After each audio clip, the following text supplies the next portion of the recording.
And then you just start seeing the blood just start coming out from the sides of his nose that aren't covered with the dollar bill, and it's just pouring onto his phone. And just, dude, I was like, whoa, that's a ghastly creature. Welcome to the Scheuneman Show. It's the episode they call 46, and we're here to complete the Hijinx experience, the epic that I endured now like a month ago. But where we last left off, we didn't have a room. No room. We're stranded in the middle of Philadelphia. Philly. The murky waters of Philly. I'm a new Philly man. I don't know where I am. No sleep. I've been told that we have no room at this Red Roof Inn that I was already not looking forward to staying in. And the person was already acting goofy, right? Yeah, we're just fucking sleep deprived. We made it 7 seconds. We're sleep deprived, tired, and me and Cole are sitting in a car wondering about the decisions that got us here. Waiting to get this room. We message the group chat, and Robert's girlfriend texts back and says, there is no room. Now, at this point, we're like, what the fuck? And so we go to get out of the car and meet up with them wherever they are, which we thought was in this, like, area where you talk to the fucking king or queen of Red Roof Inn, and they tell you when or if you can get your room. And so we walk in, and right as we walk up to the door, Robert and his girlfriend are exiting. And we're like, okay, what the fuck's going on? Where's the room? Where's the room? And then they're like, Robert just almost got into a huge fight. And I'm like, so the commotion, it like stopped us from getting a room? What's the deal? And they're like, no, we have a room. And I was like, why the fuck did you say that we don't have a room? Yeah. That's not what was happening. You'll come to find out. But yeah, she goes, we don't have a room in the group chat. Then we come up, and then she's like, I needed you guys. You guys weren't answering the phone, and Robert just almost fought this dude. And we're like, okay, slow down. What happened, and can we check in? And they're like, yes, we can check in. We're going to go to the room now. But what happened was Robert was waiting in line at the front desk of this Red Roof Inn and waiting to talk to this lady, and there's this older black gentleman that's in front of him in line. And then behind him is a younger white gentleman. And the Red Roof Inn person is telling this black gentleman that he has to put like a card down, be like to get a room or whatever. It's like so they can have it on file if you break something or somehow make the Red Roof Inn worse than it was before you got there. And he's not understanding that. He's freaking out. He's like yelling at him. He's like, I didn't have to do this last time I lived here. So you already know this is a exotic type of person. He's living at a Red Roof Inn and somehow graduated to just staying there occasionally. Yeah. And he's like, I didn't have to do this last time. What the fuck? What the fuck? Freaking out, causing a big scene, taking up everybody's time. And then I guess this white gentleman behind Robert walks up to him and he's like, hey man, it's cool. They just need that card on file because like, you know, something breaks or they just need your information just in case. He's trying to help him out and stuff. And so this black gentleman, he's an older guy and he doesn't, maybe I'll start calling him old gentleman instead of, you know, determining him by his race because we don't see color here. So this old guy starts, well, his race is important in this story. Old black guy starts freaking out at the white guy. He's like, this is why I hate you people. This is why you people are so fucked up. And he starts getting in his face and like pretty much like squaring up with him.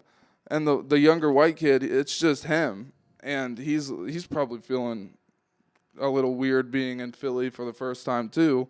So he starts to like, you know, back off, and he's just like, I was just trying to help. So these two people are like about to fight, and then Robert steps up and he's like, bro, he's just trying to help you. You don't need to treat him like that. And then he brought up the fact that this guy was saying a lot of shit about the fact that this kid was white, It's how he hates all white people. And he's like, dude, why are you doing this? This is like no different than what people used to do to us. This is like you're dividing people and you're freaking out on him. He's just trying to help you. Yeah. And then the black guy like gets in Robert's face and starts calling him like uncle whatever and shit and starts. So like they're getting in each other's face. The white kid's crying in the corner, and the fucking Red Roof Inn employee is probably like, Jesus Christ, not this again. And so I wasn't there, so I don't know exactly the words that were exchanged between Robert and this older dude. Yeah. But apparently it got kind of heated at one point. Fuck. And so they're like about to square up, and I guess something made the situation kind of chill down and stop. And I guess No one like stepped in or anything, just like. No, it was just like they argued for a second and then just kind of backed off because I bet that this guy was putting it together like, if I fight either one of these people here, I'm not going to be able to stay here. But who knows? It's Red Roof Inn. They might just let you. They might just not give a fuck because you'll come to see that. They might just pull out the popcorn and watch. Yeah, it's just, this is a movie. I bet they're so used to shit like that at a Red Roof Inn alone, but also in Philly, and this was like a not so nice area. So I don't know how much they would even care. But yeah, so I guess it kind of got squashed and everybody moved along. We got this room. Nice room on the 3rd floor.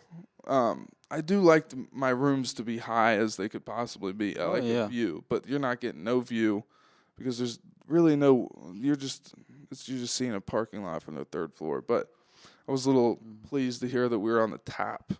But anyway, so we're kind of like.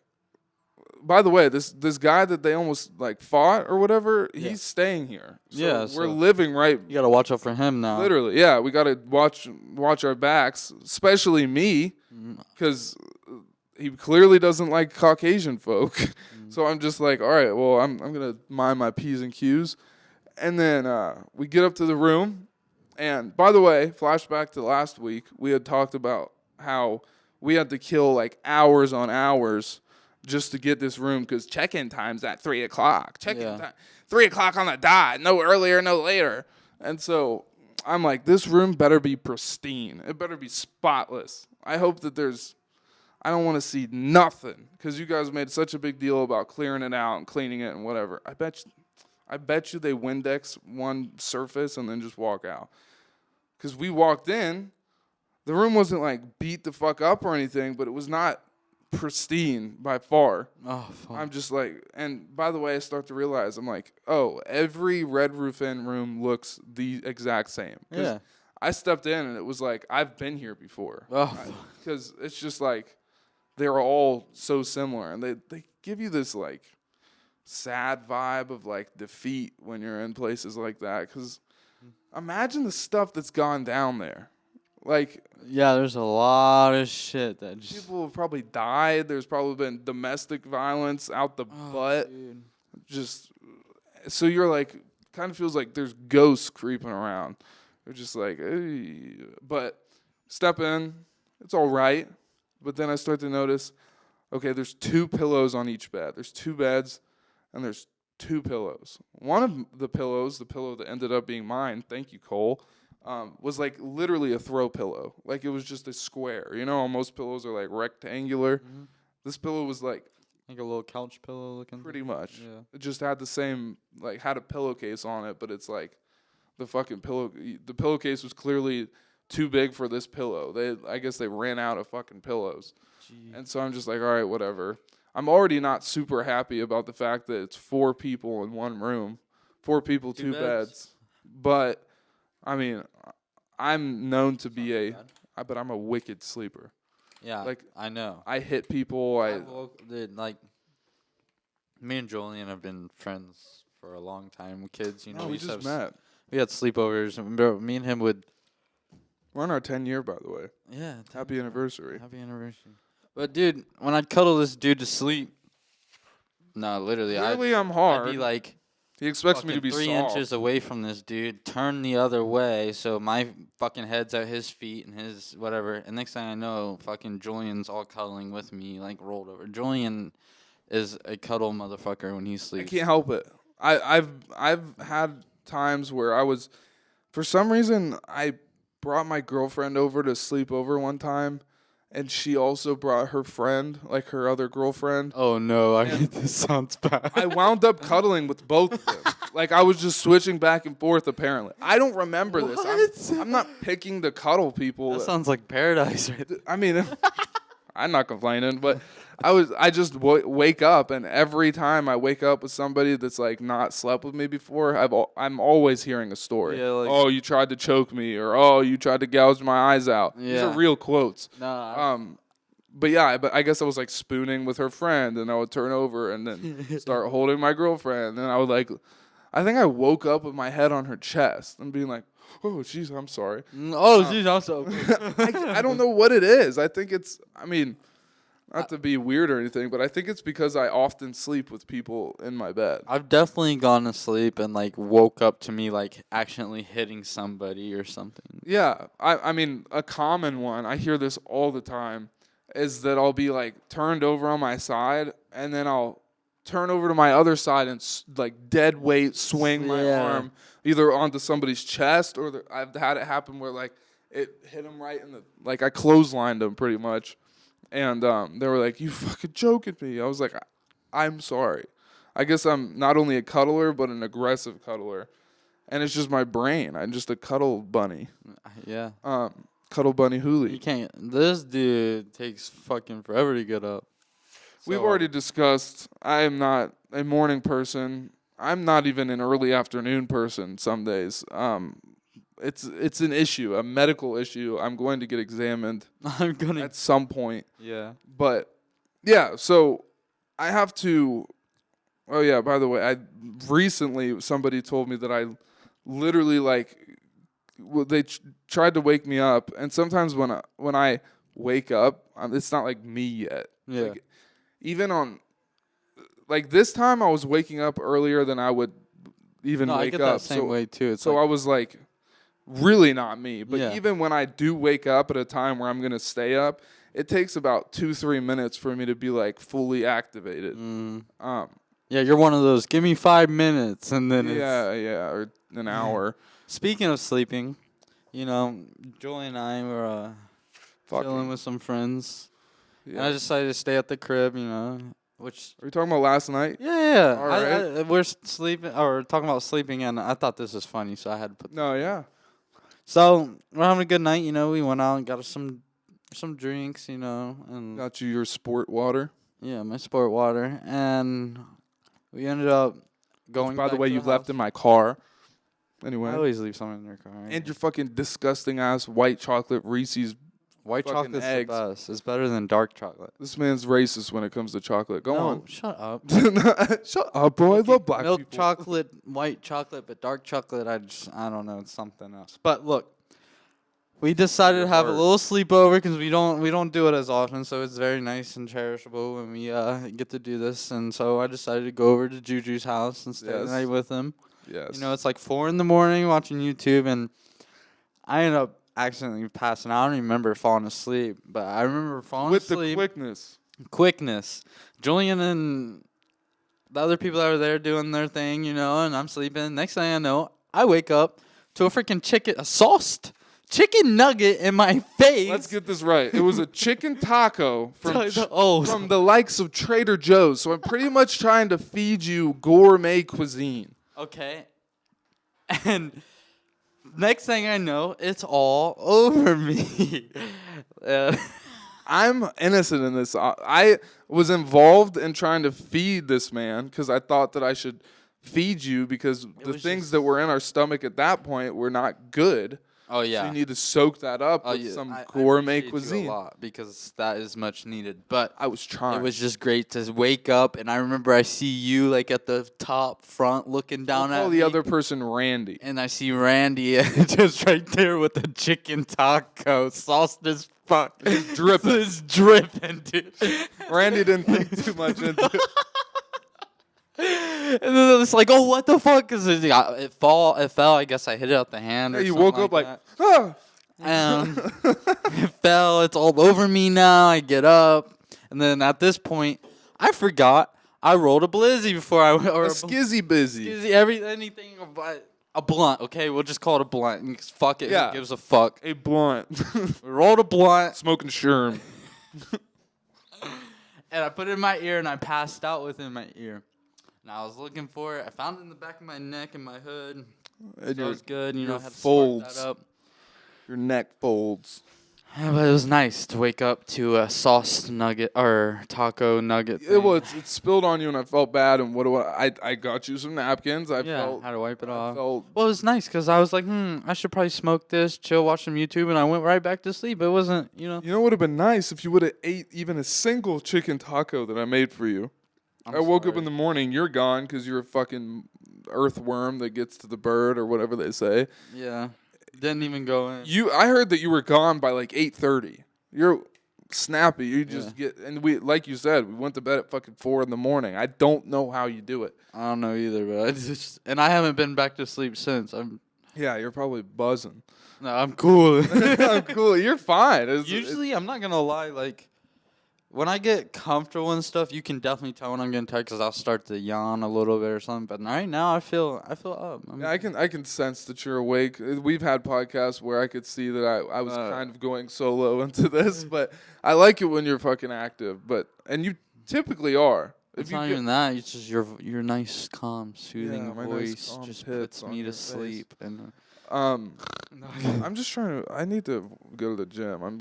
I don't have no, hits bro, yet. don't go to the gym. Just work out at home. Save your money. I do the that. Bob way. I need because there's honestly it's so dumb because we need to get back on track, by the way. But it's very dumb because I know I can get everything that I need to get done at home. Going back on track. We were just talking about the sleep thing. No, I know. ADHD. It's a new subject now. There's a specific exercise that I want to do at the gym, and that's almost the only reason I want to go. Like, Yeah? I want to be able to have a fucking treadmill. What right? does it work out? Or what does it do? I'm trying to think of how to do this with the mic. You put your hands on these little handle things, right? Yeah. Both That of your hang? hands. The And one- then you go like this. Or the opposite, where you go like, You trying to work you out your start back? Yeah, no. This is what it is. You hold the handles with each hand like this, and then you attach it to a certain amount of weight, and then you press both hands towards the center. Yeah. And it's supposed to work out like I'm not smart. So like this area, like my pecs, and then there's 3 things I hate to like see on my body. Like it makes me know that I need to work out. For starters, when you put your arms down like this and you have one of these little wigglies, you know how like Wiggly. you probably never experienced this because you're a fit little fiddle. I'm not a fit, But bro. when you put your arms down like this and you have a little bit of weight up there, you get this like little fat. I get fold. little folds. Like it's like your pec starts to pudge. Look, you And- can see my folds right there. But you know what I mean? I can't think of how to explain it. But you get like you see this little thingy right here, and it's like pudge. But if you can, But that's the thing you want. Muscle in your no, you want muscle, so you got to burn that off. I've noticed when I go to the gym and I work it out, it goes away, and then it looks like a pec. But it starts to look like a pec with a little fucking flab wing on the corner. It's like my armpit fat. Anyway, so there's that, and then if I even feel like I can move, I got rolls from sitting. that's not a fucking roll. I'm not even gonna do it. If I showed you what my stomach looks like sitting down right now, I'm far from fat. I know I'm not fat, but when I'm sitting down, bro, my stomach looks wretched. Bro, I don't even want to you're not even like. look at this. Bro, like, what are you talking about? bro, This is what I'm it's common for your you to have this fold shit. was skin. Stop hating on yourself, bro. I'm not. Do some push-ups. The thing. A little beat off. I beat off. Okay. Yeah. How many times? Usually once every other day, once a day, sometimes. About 3 to It 4. helps me sleep.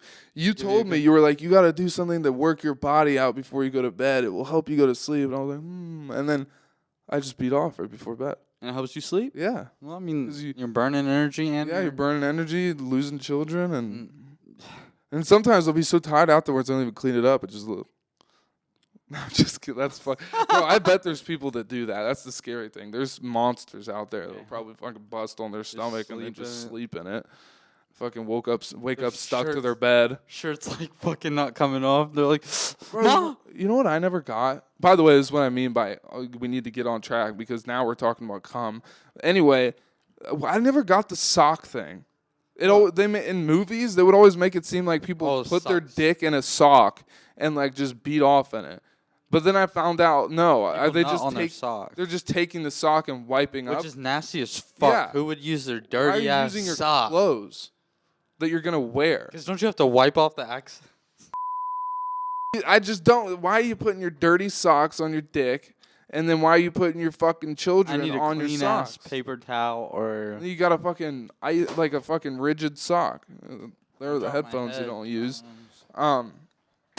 Anyway, Damn, I dropped my wallet. we're in this Red Roof Inn, and there's 2 beds, 4 people. I gotta sleep with Cole. All right. Now Cole doesn't play nothing. No, even for a second, if you get close to him, he'll smack you in the face. He does not like that shit. You don't roll that way. I just roll into my sleep anyway. So I'm just like, I hope I can sleep and not bother his sleep and not also get punched in my sleep, which happened because of just throwing my arms around him or something. I don't swing that way either, so I don't want to be flirting with him with my unconscious body. So He takes it too much. he does. I'll explain it in a second. So It's not like you're intentionally trying to put Yeah, your finger in his it's an ass while you accident. sleep. I'll explain the story. So I'm like fucking Red Roof Inn, fucking Philadelphia is ghetto as fuck, fucking 1 bed, 2 men, it's not gonna work. I don't sleep with silence either. I usually do a little podcast or a show or something. He doesn't do that. It's all fucked up. And then so that's the bad situation. No pillows, fucking. Needed Oh those God! I headphones. saw stains on that bed sheet Ew, and you that slept fucked on it me still? up, dude. What do you? I'm not sleeping on the floor. Get a trash bag, bro. Lay that Dude. shit on. And then we looked at you know how they'll have like those little drawers and shit. Mhm. One of the drawers is dead ass just bolted shut. Just, what's in there? What's in there? There's no Bible and the bedside table thing. That's bad. That tells you something went on. There's a fucking who steals a Bible? How do you run out of a Bible? And pillows. Yeah, no pillows. No, and then so there's that, and then there's like hair in the shower, black hairs, gray hairs. Oh, bro, that's pube hairs. It was bad. We had to do like a wipe down of that. The fucking soap dispenser. This is the segment in the podcast where I just roast the fuck out of our living space. The soap dispensers, they don't trust you with the soap bars and shit that you can take, right?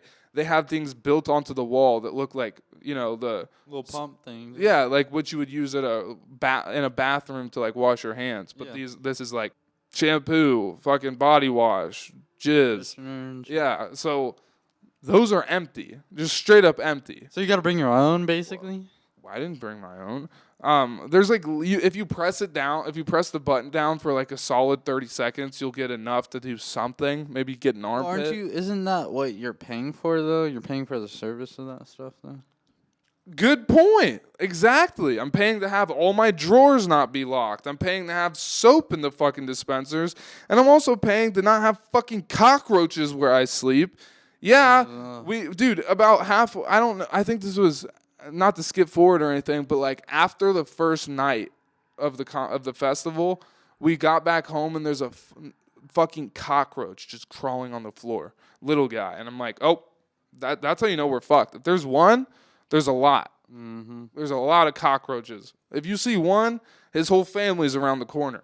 And I told him that, and they're like, nah, you're tripping. And then, bro, what they tried to tell me about how I was tripping, they were like, nah, bro, it's probably just a cockroach coming in from one of the other rooms. And it's like, yeah, they can do that again. Yeah. This whole place is a cockroach hive. Literally. Also, there's that. We see cockroaches, which really gives me the shibby-jibbies. And so I'm fucking peeving about that. I'm trying to think about anything else I'm missing about this room that was really fucked dude, up. that would be so fridge, shitty. I hate Red Roof Inn, dude. And it was a Red Roof Inn Plus, and I can't for the life of me figure out what the plus is. What is the plus? Because this is exactly like other Red Plus Roof. another floor instead of 2. You get Yeah, plus a floor. You're on the 3rd floor. That's a plus. I bet you, I would actually, I'm tempted to have you look it up, but like I would bet that that's literally what it is. Like a regular Red Roof Inn is 1 to 2 floors. Red Roof Inn Plus is like a bigger it's just bigger. Red Roof Inn. It's more. I don't think it has anything to do with the rooms because this place wasn't shit. And so we realized there's not that many towels. There's not much soap, pillows, all that shit. So I go down. Fuck. I go down to try and get us some more stuff, like towels. I think I went down to talk to that same person in the beginning. Well, it was the girl that was at the desk. Wasn't that scary other than the fact of keeping us out of the room until 3 o'clock on the dot, and there's still cockroaches in there.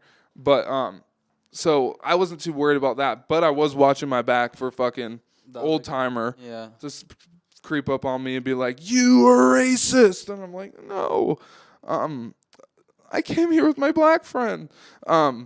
So I'm walking out. I'm once again 2 hours of car sleep. So I'm not doing great. Yeah. And so I go down to the place and I try to ask them for some towels and I think some soap.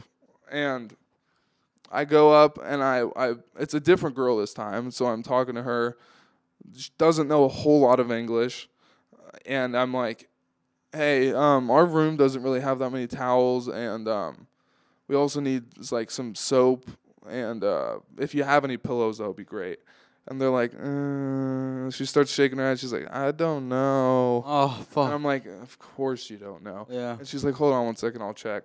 She goes into the back, opens like a drawer, comes back, and she has like 2 regular towels, like regular towels, and then like a couple hand washcloths. Yeah. And so she's like, "Yeah, we have this, but we don't have any of that other shit. I'm sorry." Oh. And I'm like, "Bro, you've got to be kidding me." And then as I'm walking back up to the room with a half success, clutching it tightly so that nobody steals my towels, I realized that the room on the 1st floor, but like pretty like underneath us, there's the 1st floor in this room, and then the 2nd floor, and then us. So not directly underneath, but pretty much. There's like a girl walking around without her top on, and like a guy sitting on the bed. And I'm like, okay. And the window's just wide open. They're on the 1st floor, right in front of the parking lot, and you're just seeing this large lady walking around naked in this room. And I'm like, that's interesting. You don't see that every day. And then the guy, I'm kind of like watching. I'm like texting and I'm like looking up and watching.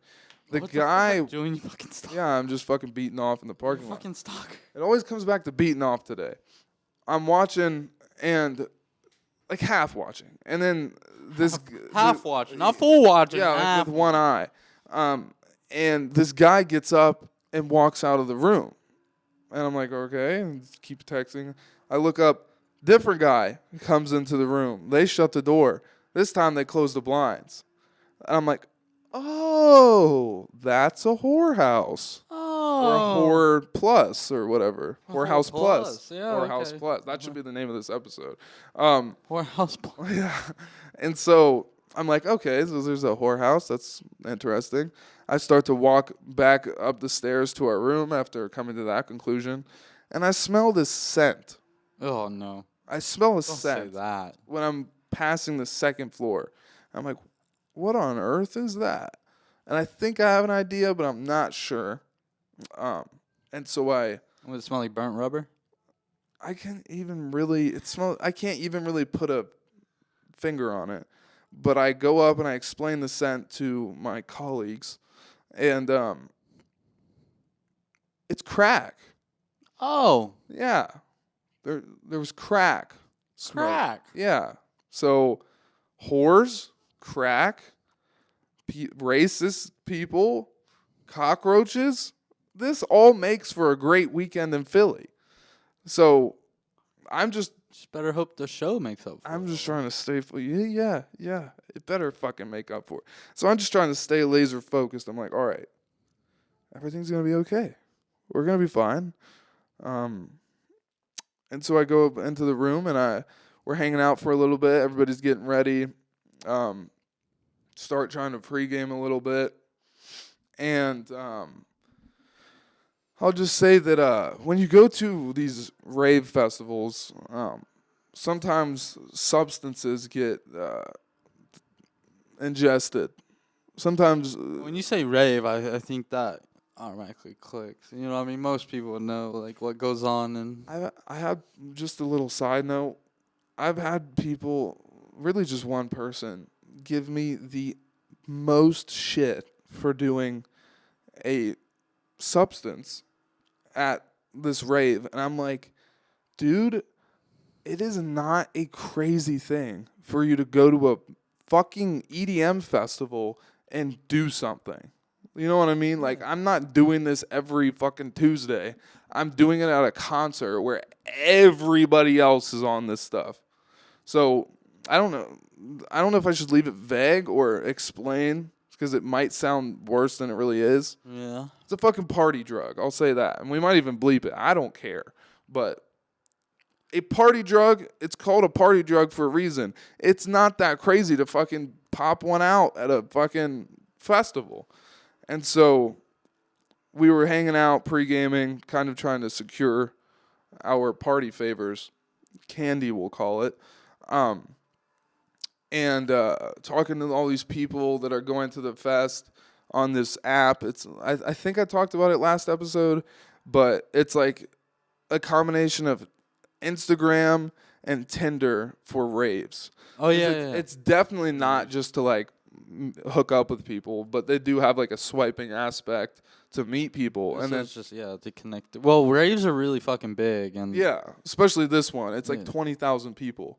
The app's called Radiate, so you can just talk. You can go into group chats of people that are going to that festival. There's even sub-group chats. Like, I saw one that was like freaky, horny rave goers going to Hijinx. It was like a group chat for horny people at Hijinx. Huh. And then there was like new rave goers at Hijinx or new and horny rave. yeah, new and horny after party group chats for people who want to go to after parties. And I will say our mission was to attend an after party at least one time. Yeah, that'd be awesome. Stick around to find out if we make it to one and what that's like. We're talking to people, kind of getting ready. Now, here's another little thing. I hate packing. It's very stressful to me. I've never like underpacked, I don't think, but I always feel like I underpacked. And like I probably go borderline overpacking. And then I usually don't do the best at like making outfits. I'm usually like, oh, this thing I would like to wear at some point. This thing kind of goes with that. That thing I want to wear. I'm just picking certain pieces that I want to wear and not putting too much thought into the outfit. You know what I mean? Yeah. So I'll accidentally get like a purple shirt and then, like a yellow shirt and then all I have is fucking orange pants. Like that's not a real example, but sometimes I'll fuck myself over and not be able to match the stuff. I was packing thinking, okay, I'm going to be going to a rave. People dress crazy at raves. I have crazy clothes, but crazy street clothes are not. Crazy street clothes are calm rave clothes. Do you know what I mean? Mm-hmm. Like something colorful and poppy is not going to look like shit compared to people who are wearing like G-strings and fucking Marshmallow Man costumes and army vests. Like people at raves have a whole different kind of looks to them. Like you want to dress crazy, and if you don't, they'll call you a Chad or whatever. That's what the people. So my friends are pretty much telling me, they're like, you're gonna look like a Chad, and I'm literally wearing pants that have like all these crazy fucking things. We'll put a picture up. I'm wearing crazy ass pants, and then like a Bape sweatshirt. It's purple and colorful. I'm like, I don't see how it's not like I'm coming here in a polo. Like this is the best I could do, guys. Yeah. So I'm trying to get dressed and not look like a Chad. And a Chad is just somebody that's like doesn't attend raves. They're just going there to party, and they're like, it's like the rave equivalent of a goody two shoes, I guess. And they're like out of place, and usually chads are creepy. So I'm just trying to not look like that. Still sleep deprived. Fucking Cole is wearing a construction vest. Yeah. Like, we'll put a picture up of that at some point. But Cole's outfit on point. Not to skip ahead too much, but everybody was like, fucking nice outfit. Everybody was like fucking with him because he looked like a fucking rave worker. Like, he had a construction vest on, I forget what pants he was wearing, but it just all fit together so good. He had like a FTP blue beanie on, and like he was wearing sunglasses, just like on point. Yeah. And so we're getting ready. And then, so let me think. We're deciding that we don't want to go right at 4 because that's a little much. It starts at 4, but it doesn't end until 2 a.m. So we're going in a little late. And so, we finally start getting everything together. We're pre-gamed enough, I thought. I'm drinking my stupid ass, what were they? There was those seltzers that I talked shit about last week. Oh, the Monacos, is that what it is? Like that, yeah. Yeah, so pre-game, and then we get into the car, and then this is our first trip into like downtown Philly, and we're like looking for parking, and it was pretty crazy because at one point fucking Robert's girlfriend was like on FaceTime with her baby. And it's just like these two worlds shouldn't be colliding. Oh. Like we'd look like maniacs, and like you've got fucking sparkles on your face, and you're talking to your baby and driving, by the way. Oh, they're driving. Oh, okay. Yeah. So I'm just like, how are you FaceTiming and driving at the same time? That's strange. We're on the freeway of Philly, and so we pull in.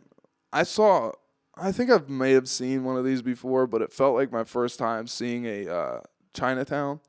Okay. Like, how certain cities will have like a whole area designated to like China atmosphere. Yeah. It looked sick. It was like really cool. They have cool shit. Did you check it out or like? We just drove through it and walked through it a little bit, but I ended up reading later on that that's like one of the sketchiest areas of Philly. Oh. And that's around where we parked. So.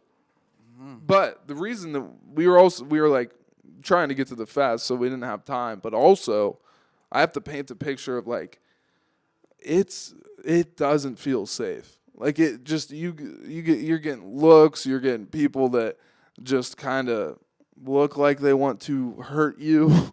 It's not a safe environment. Like you just don't. I've been in plenty of areas. I mean, we've all like been in hoods and not great areas, but like this whole fucking city felt like a crime waiting to happen. So that's another reason why we weren't like, let's stop and walk around at night in Chinatown, because we're like downtown. And so we find parking, end up fucking getting an amazing deal on it. We thought there was like a sign that said it was going to be like $30. We paid like $7. So that was nice. That's a big difference. Yeah. Because it's event parking. So you'd think that they're going to really tax you on it. Yeah. Especially at a high. Yeah. And police going on, yeah. And we so we get parking, and we're walking out of the place, the parking place, and we start getting closer to the venue, and I start realizing this is like, I did very little research. This place is like a huge convention center. Like it stretches across like 4 blocks, and it's fucking huge. Like you could see on the map that we were at the convention center, but it was still like 5 more minutes of walking to get like to the entrance that we needed to get to. So it's huge, and you can start seeing the people that are going to the festival. Yeah. Like you can, because they're dressed like maniacs. Oh my god. But it's fun. So we see this guy with like a huge banana, like like this big at least banana. He's just holding and walking with it, and we're like taking pictures with him, talking to him, and rave people are known to be pretty nice, like and accepting and not judgmental. So we're just making friends, talking to people, and getting to the place.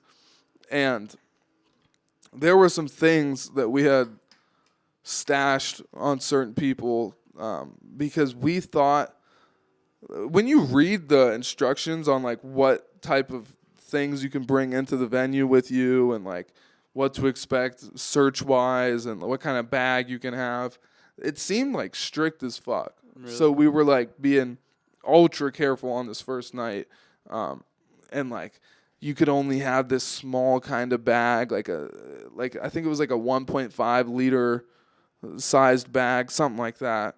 Yeah. And so we're just all like feeling like we need to be careful. I'll just say right now, once we get to the place, you immediately realize that was all bullshit. Like, it doesn't matter. No, yeah. The searching, which we thought was going to be like a pat search, I was telling them, I was like, I don't think they're going to really thoroughly search anybody when there's 20,000 people coming. Yeah. Plus, it's a rave. What do they expect? So search was just going through like a metal detector. Oh, really? So and they didn't really give a fuck about the size of your bag. It's not like they're measuring it or checking. I had this small ass Palace little satchel type thing, and it fit everything perfectly. But I had this other green Supreme North Face bag, and I wanted to bring that, but I thought it might be too big. And so I didn't, and then nobody cares, and I'm just like, all right, whatever. Could've. There's a fucking drug dog. I have a theory about drug dogs. I think 75% of drug dogs don't work. I think it's bullshit. What do you mean? Because I'll tell you what I mean. There's this fucking canine dog that's definitely meant, like, they have it out to be like, look, it's a drug dog or a bomb dog or whatever. And I know for a fact that it should be triggered by us walking past it. I'll just say that. No barks, no sniffs, no nothing. Maybe it's on command. Maybe, but also how the dog scents are like so good, but like, bro, there's so many people around it. How could it even possibly work? That one person in the crowd. Exactly. They have to be overwhelmed by like how this dude smells and this girl smells, their perfumes, and then you're expecting it to fucking... That's going them off big time too with all this shit. Exactly. You're expecting them to like sniff out some drug through a crowd of all these people that have their own scents. There's that. Just the fucking simple fact that we passed this dog and didn't get barked at. Yeah. And then I have a personal story of like, one time I got pulled over. I was driving my dad's car that is no longer with us.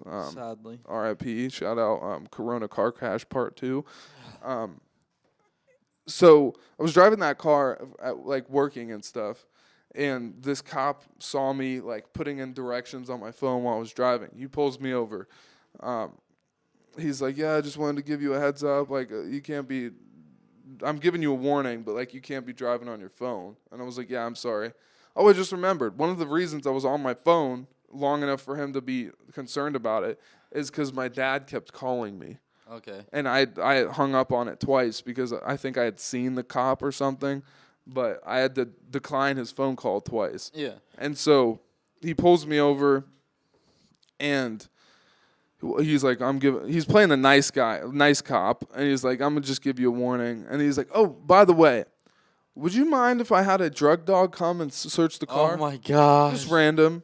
And I was like, sure, I was like, I have to work. I don't know. I was coming from work to drop off my car at Auto Assets. Shout out Auto Assets. Best German car place to get your shit worked on. Yeah. Anyway. So he's like, yeah, do you mind if I just have a dog come by, a canine unit, and just sniff the car? I was like, why? And he's like, just, protocol or whatever. I was like, sure. Do I have a choice? And he's like, well, not really. And I was like, okay. And then so I didn't have anything on me. And then I was just like, just to be cautious, I was like, by the way, my dad had his medical card. I don't know how long scents are going to linger, but there's nothing in the car. They're like, oh, that's fine. He made it sound like he was going to call him over, just, he made it sound like it was just a random thing. Motherfucker, like, all right, come. Pulls, like, literally right up. He was, like, sitting around the corner, just waiting there. Like, he's there in a second. And I was like, what the fuck? And so he has me get out of the car. And then the dog, like, does a little whoopty thing around the car before they get into it. Because first they say, like, oh, we're going to bring the dog around the car to see if it smells anything before we bring the dog into the car. Yeah. And then it's like, yeah, it just alerted to something, so we're going to have to go into your car and search. They search the car, and I'm just like, so do you think it's, like, being triggered by the, like, possible, like, lingering smells of my dad's medical marijuana? And he's like, no, it's just a narcotics dog. And I was like, okay. And they have the dog go through all of it, and then obviously found nothing. Yeah.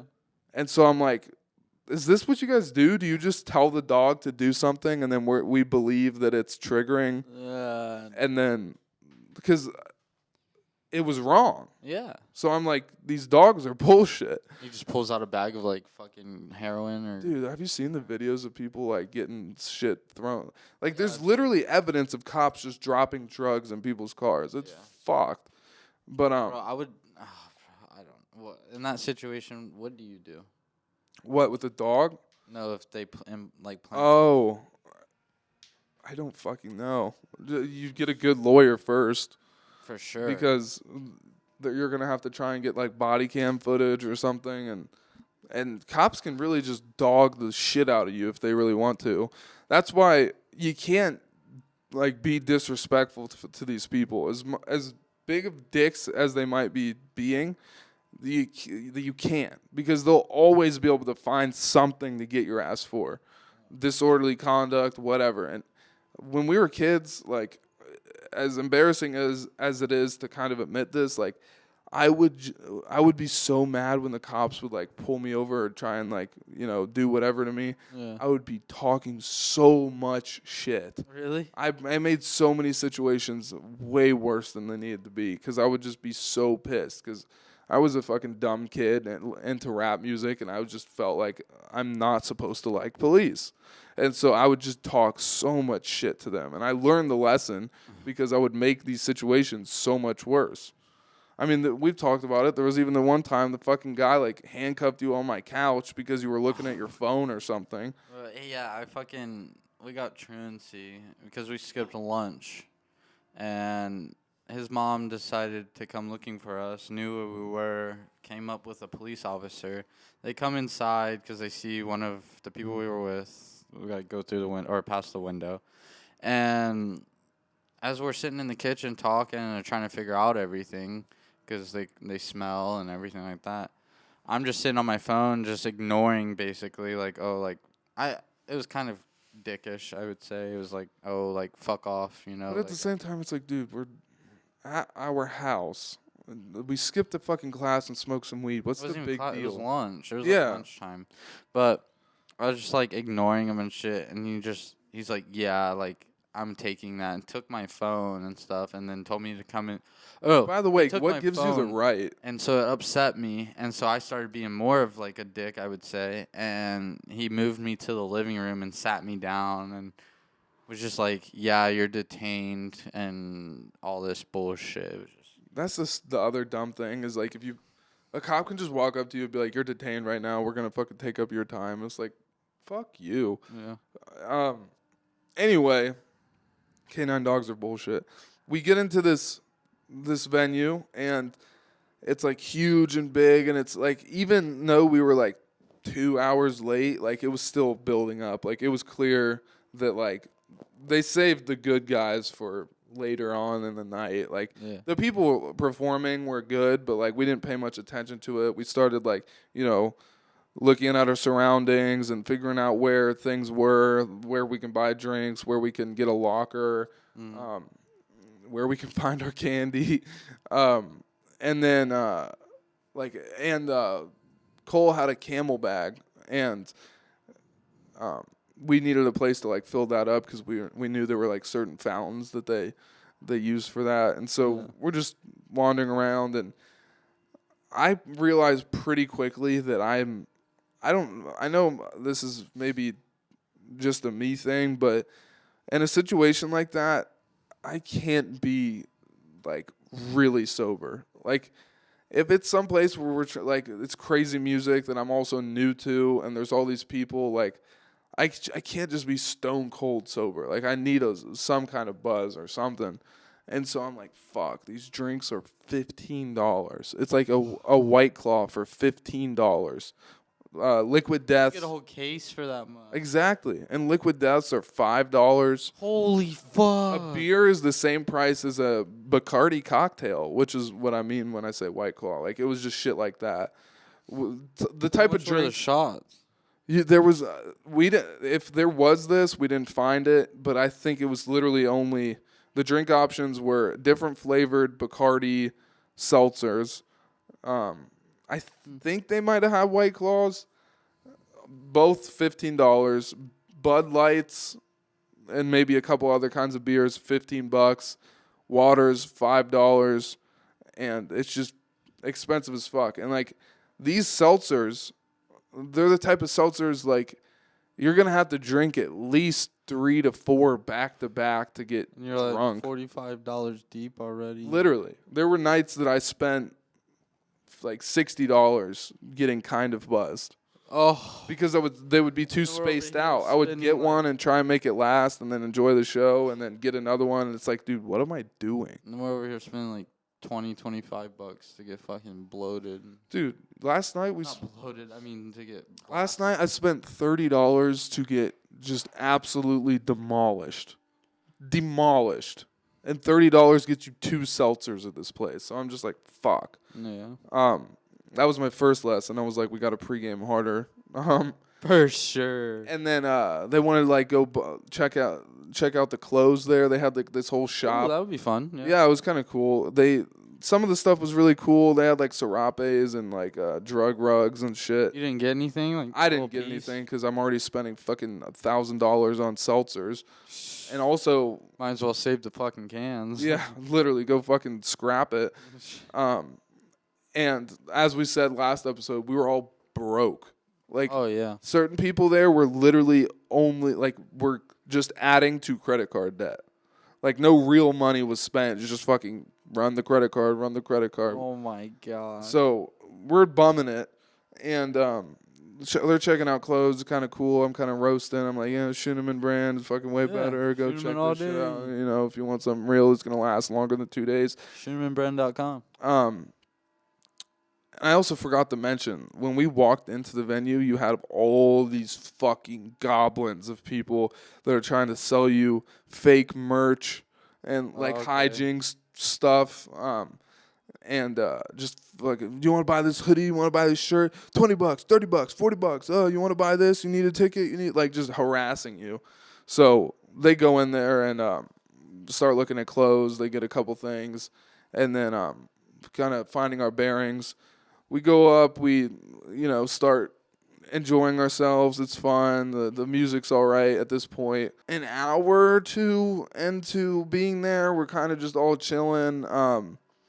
And there's so many people. Like, you have to be, like, the crowd is so... 20,000? Yeah, 20,000 people. And it's a big convention center, but it's so many people. So when you're walking through these crowds to try and get to the front... You got to, like, literally hold each other's hands. Like, it's like a rope of people. And so we'd be doing that. We lost each other a couple times. And there's also no fucking service. Like, no service. So if you get lost, you're kind of fucked. And so it's fun and everything. And I'll get right into the nitty-gritty of it. This first night, we're... just all so tired, but we're powering through. And then finally this guy comes to help us with some rave things. And he has this fucking locker that's just like a locker you buy there. he takes us to his locker, and it's just filled with drugs. Just Jeez. filled. And, like, just huge fucking bags of it. And so we're talking to this guy, and he's actually pretty cool. He's, like, a hippie dude.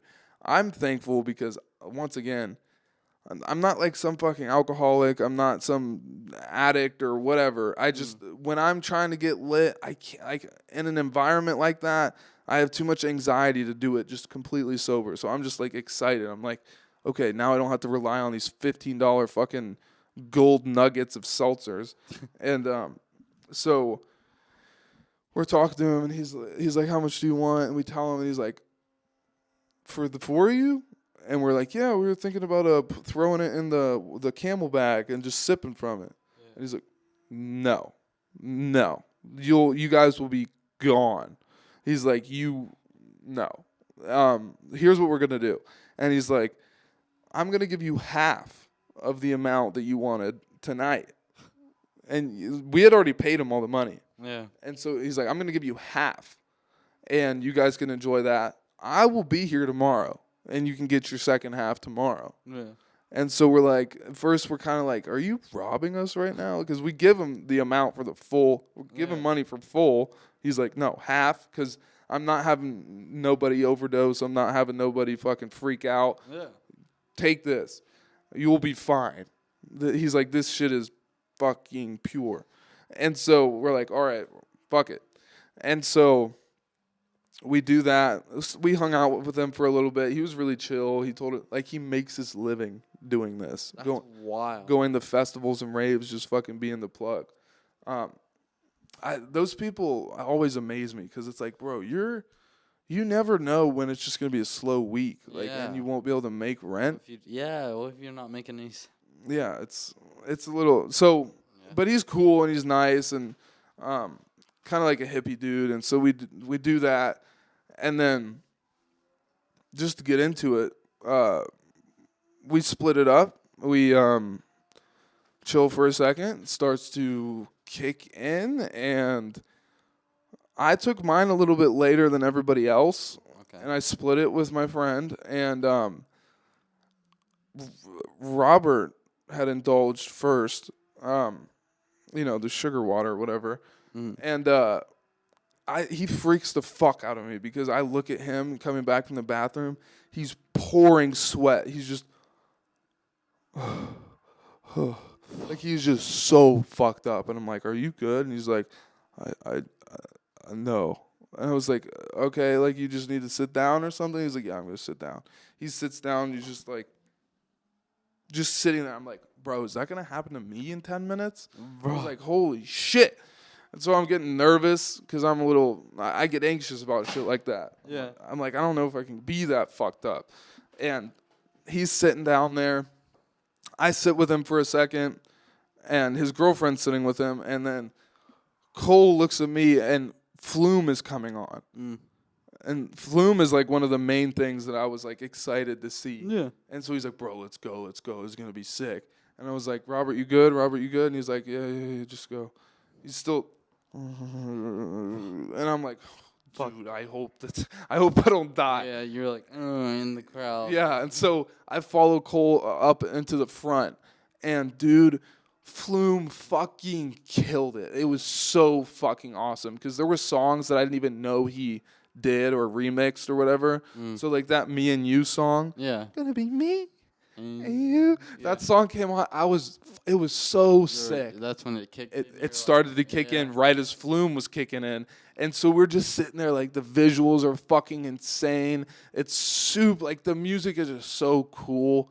Like, and I love Flume now, by the way, and it probably has something to do with the fact that I watched his set as I was peaking, and so I'm just like, holy shit. And I'm like feeling good, and I'm like, okay, I'm not gonna go Robert mode. Just so much fucking awesome music. Flume was killing it, and then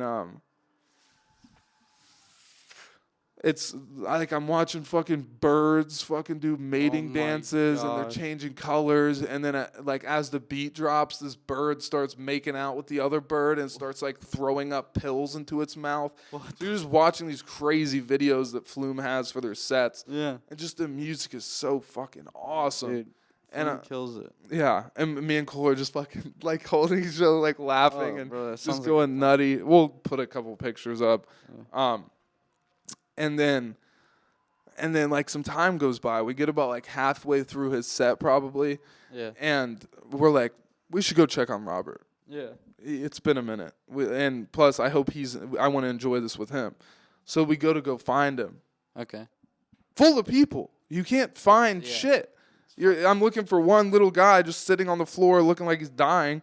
And it's just, you start to realize there's literally all along the walls of where the concert is happening, there's just people fucking drooling on themselves, people like laying down and sleeping. It's kind of scary because you're like, dude, these people, some of them are alone. Yeah. We talked about this a lot when we were there. Like, bro, that's horrifying. Yeah, Because they were probably with their group of friends, then got too fucked up and lost their friends, and now they're just alone, completely easy to take advantage of. And it's just like, dude, I hope that they're good.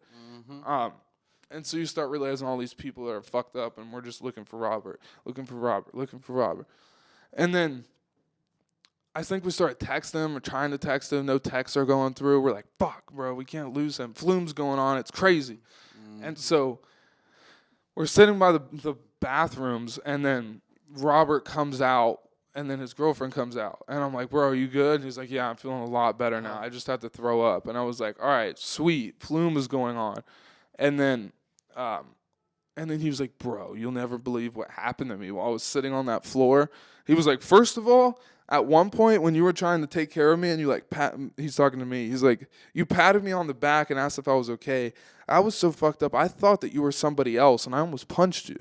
And I was like, oh.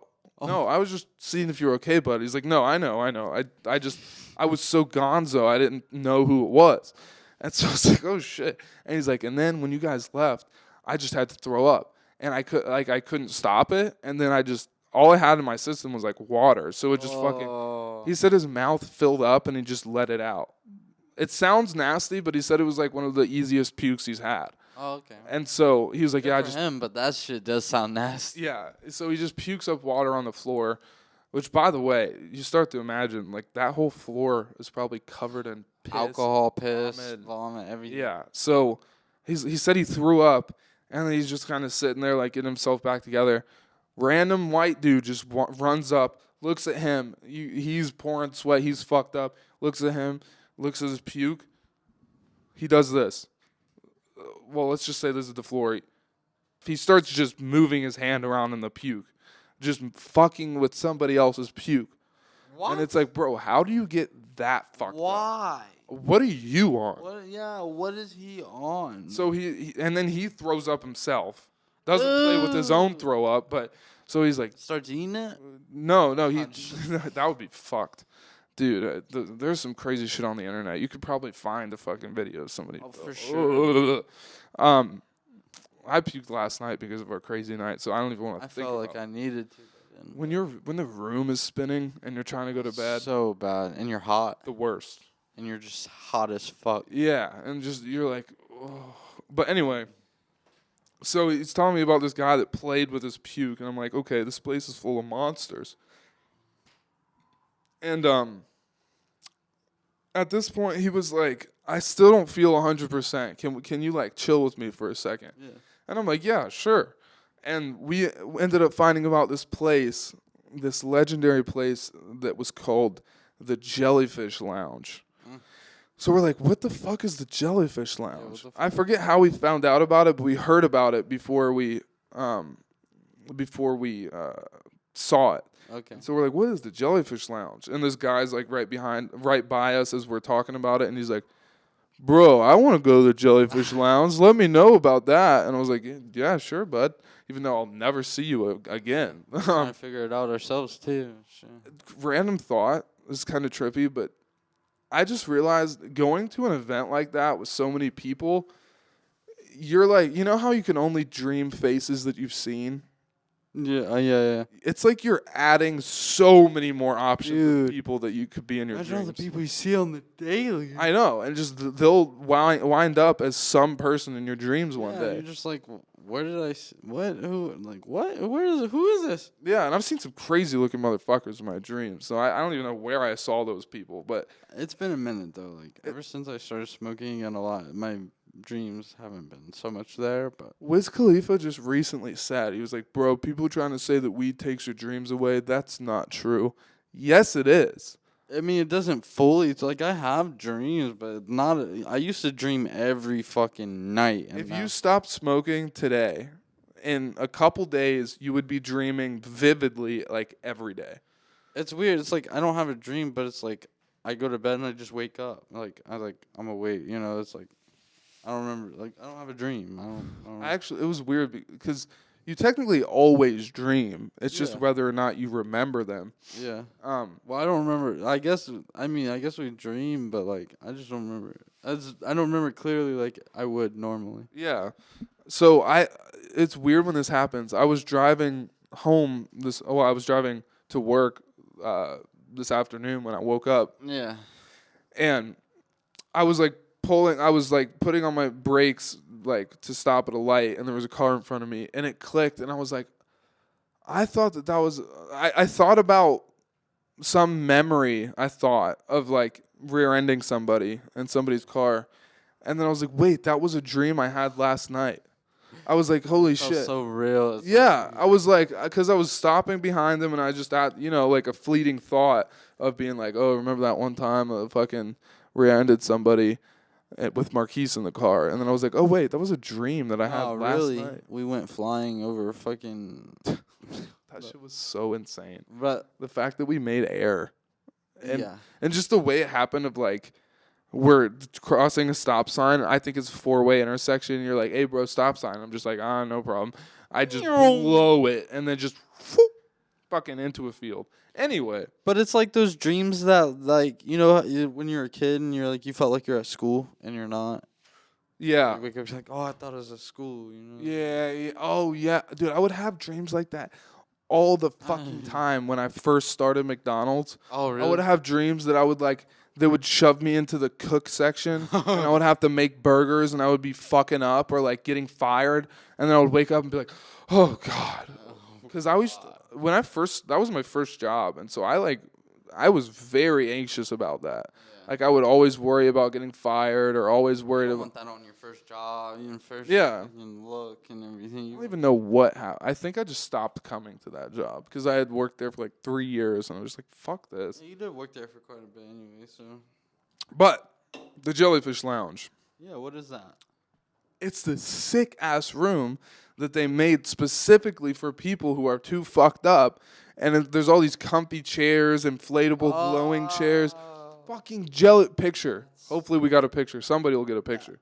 That's clever. I know, it was sweet. Because like the thought of that's nice. Yeah. Because people are just gonzo and they need a place to just kind of relax. And they get their mind off of everything. Yeah. So it's supposed to be your peace zone. And there's these like crazy cool looking jellyfish that are hanging from the ceiling. They're glowing and moving. And it's just like a vibe. Yeah. And so we found it. And me and Robert just kind of hung out there and it kind of gave him a second to chill.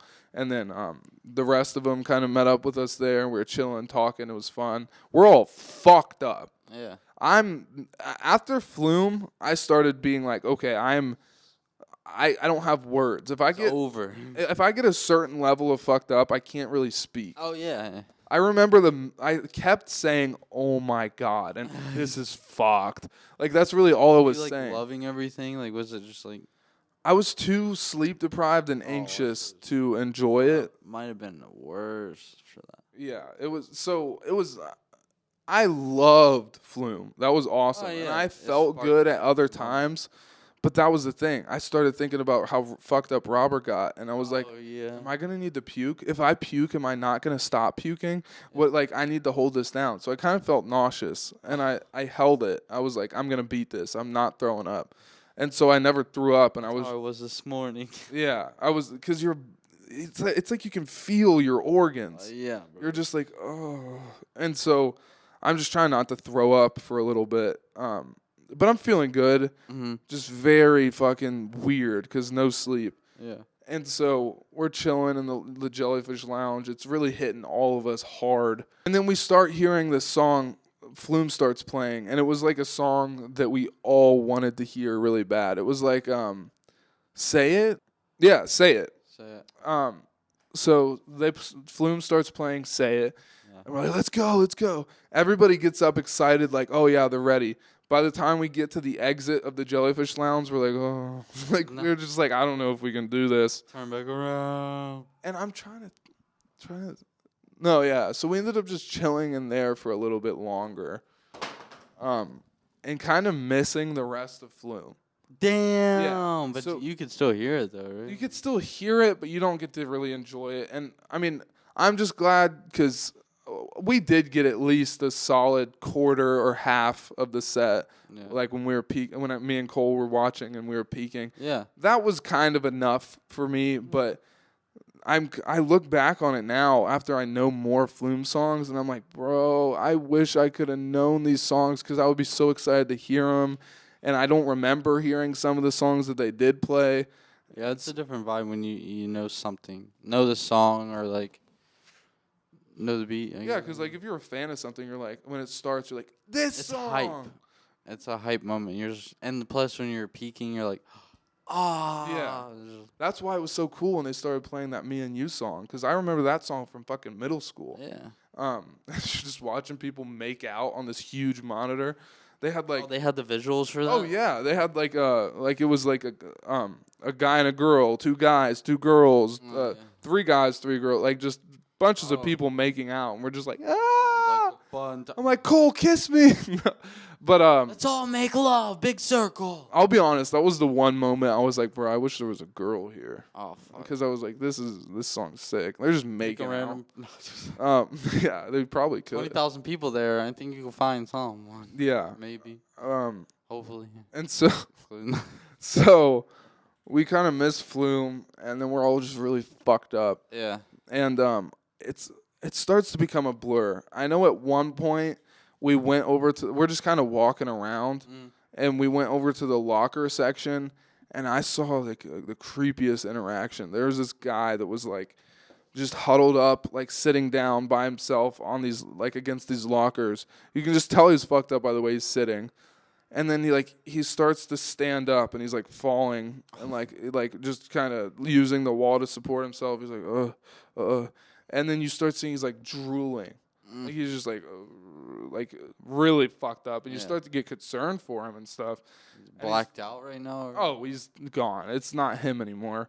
And so I'm just watching this like, oh my God. And then he like walks up to the trash can, and he starts to like try and throw up. And for some reason, they're cool with almost everything, but if they see you throwing up in a trash can that's like really in the open where people can see it and be like uncomfortable about it, then they kind of hop on you. So this medic walked up to him and started trying to help him because they saw that he was fucked up. He just kind of like shoves him off. He's like, no, fuck you. Just like walks away from the medic and starts walking away from the trash can he was throwing up in to like the bathroom.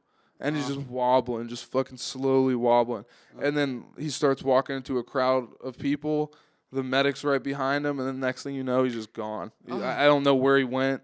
I saw him walk into the bathroom, but the medic kind of like left him, and I was like, bro, he's so fucked up. He's gonna like slip on somebody's piss and like get a concussion. Dude. That's always my worst fear for fucked up people, is that they're gonna slip and get some piss. And, yeah, dude. I'd be disgusted, bro. Yeah, it was nasty, dude. We're going to get into the nastiness of it at night, too. So I see that, and I'm like, okay, that's fucking scary. Yeah. And you're just constantly seeing people that are losing it. And so we're talking, and then at one point, Cole was like, bro, Cole has, like, scoliosis. Like, his back is fucked up. Yeah. So at one point, he's like, bro, I need my back cracked. He's like, I'm about to go walk up to the medic bay and see if they'll fucking crack my back. And I was like, I doubt it, bud. And even if they do, they don't know what the fuck they're doing. And he's like, I don't want to hurt you. He's like, I'm gonna try. And he just walks off, and just goes to find a fucking medic bay, and he's like, stay here. And so we're just chilling there, hanging out. And then he comes back. He's like, nah, bro, I just laid down for a second. They couldn't do shit for me. They started realizing I was fine and not throwing up and kind of kicked me out. I was like, damn, that sucks. And so he comes back, and then we're like, I'm probably missing a couple things, but we need to get through this first night. But some shit is about to go down. We're all fucking zooted, fucked up, tired, all that. And we're like, all right, guys, let's rally. We're going to go fucking back into that crowd. And so we start walking, and then Zeds Dead and Grizz start coming on. Yeah. And once again, I'm new to the EDM thing at this point, but I know some songs from them. And the song that they opened with was the song that I knew the most, and I was like super excited to hear it. It was Ecstasy of Soul. Okay, yeah. And it's like this crazy Western song, like that. Yeah. Like it's, I would play it, but we'll get fucking copyright.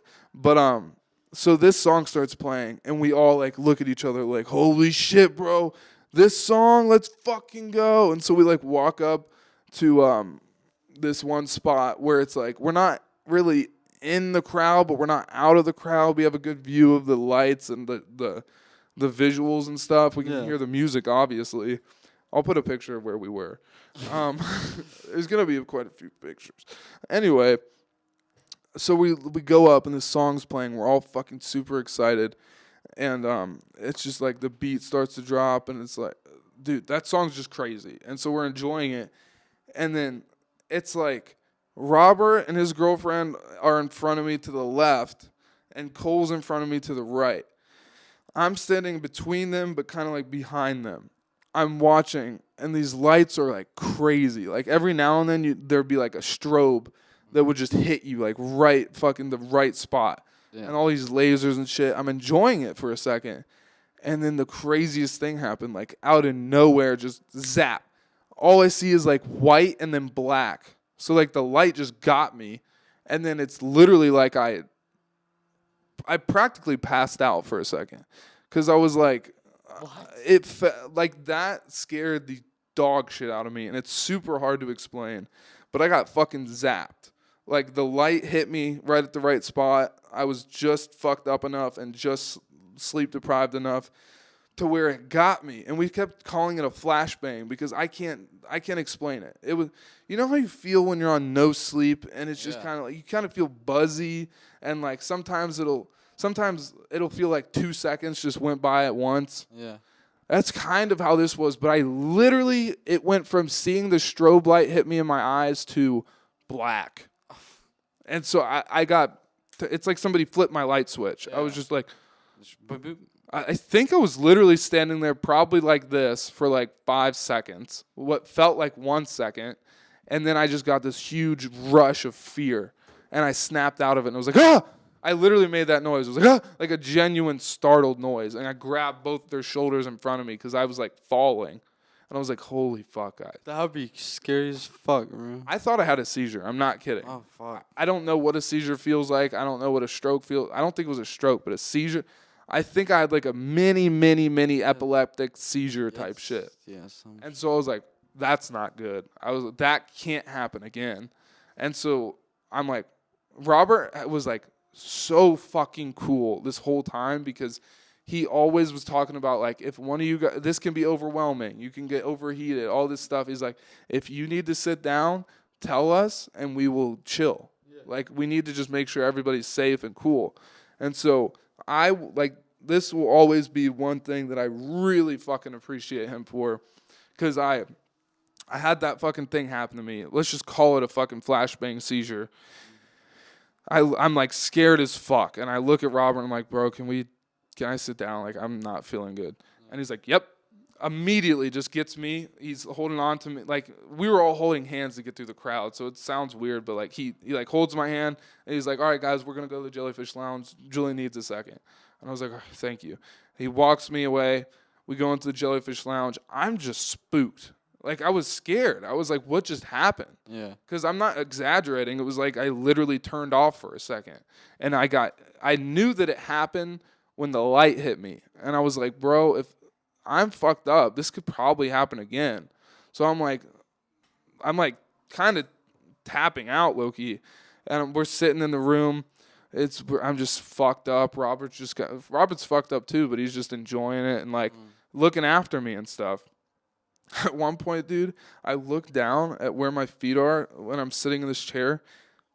Puke everywhere. The carpet's just covered in puke, but it's like a dark room, and the way the light is, and probably just because it was water puke, you could just see. It's just like it's not like your yellow puke. It was just like, no, that's puke for sure. And so I'm just like, oh my God. And then I look to the left of me, and there's a high bar sitting on the floor, like out of the puke, but oh, my fucking high bar. a puke bar. So I was like, I look at it, and it was just barely out of the puke. And then I look at Robert, still stunned, not really saying much. I look at him, and he's like, apparently, bro, he said this to me. I did not hear it this way, but he claims that he said to me, get daddy his vape. Oh, so it's like, but I just heard get the vape. And so I was just like, okay.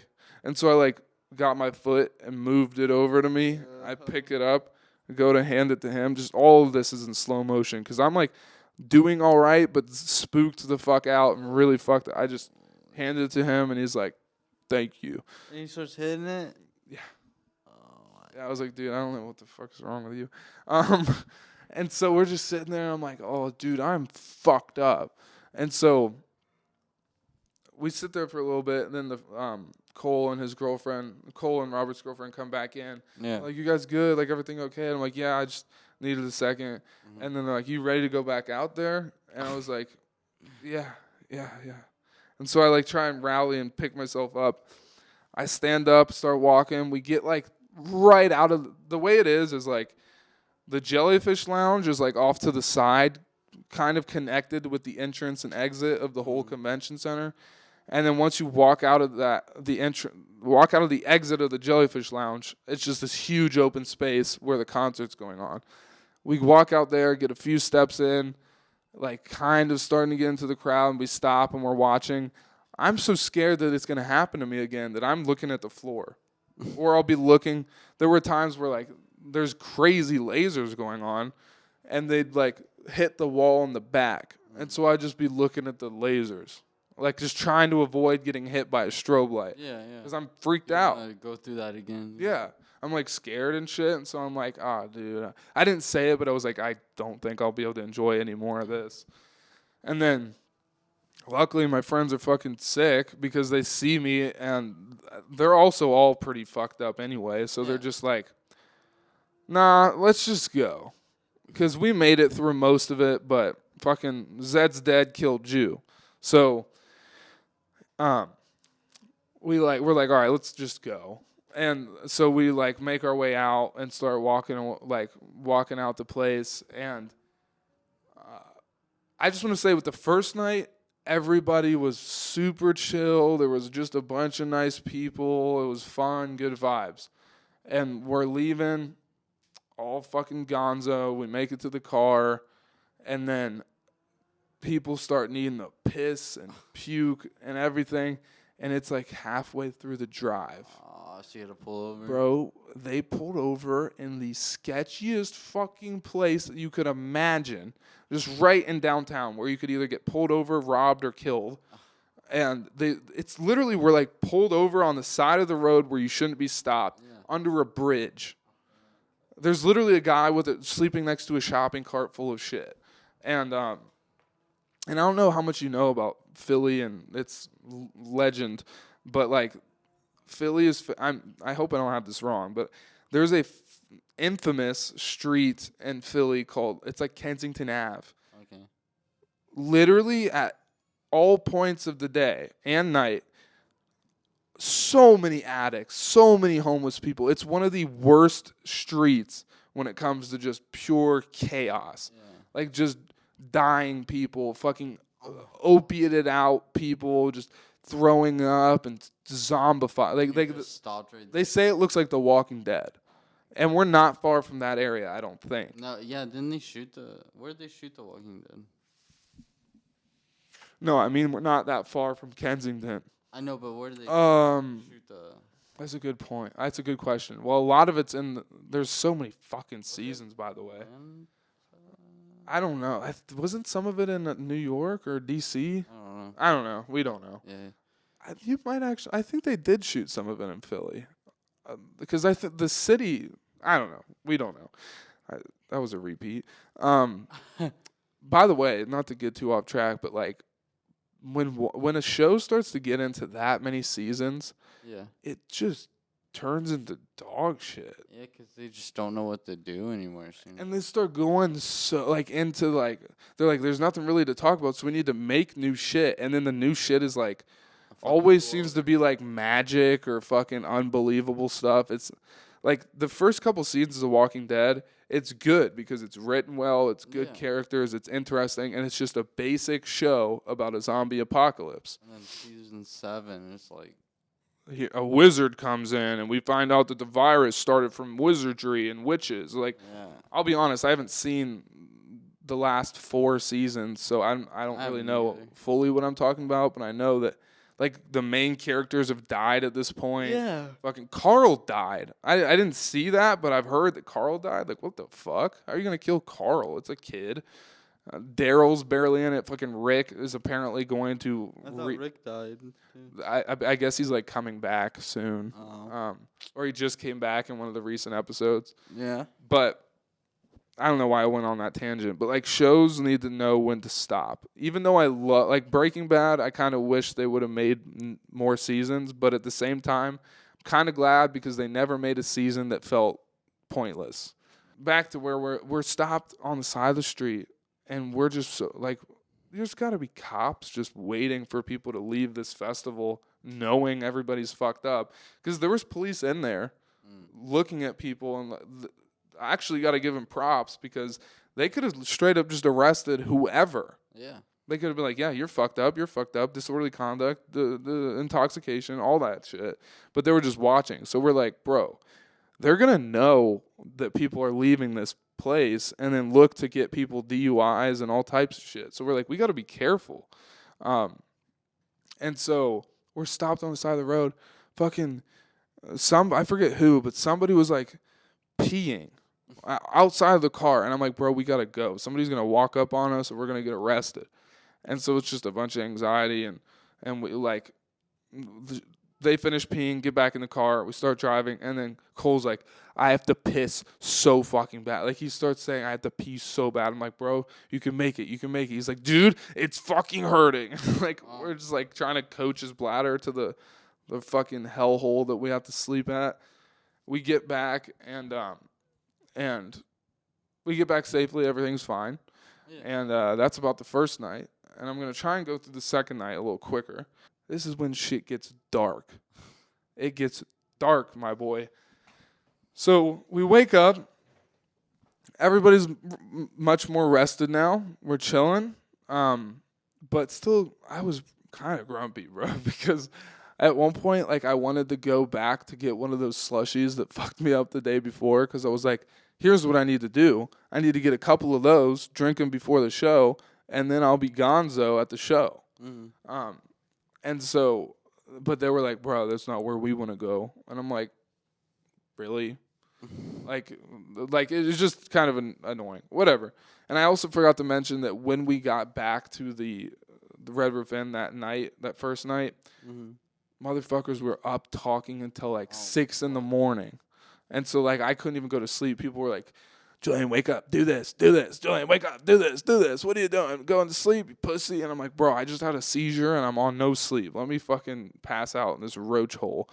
But anyway, yeah, we wake up, go to a diner. Fucking nobody has no money to get no Philly cheesesteak where they originate, which I want. Yeah, it's stink bug. Fuck stink bugs, dude. There's a stink bug on our set light. And they're white bellied ass. Blue Cross. Ugh, they don't deserve wings. Anyway, so we go to a diner.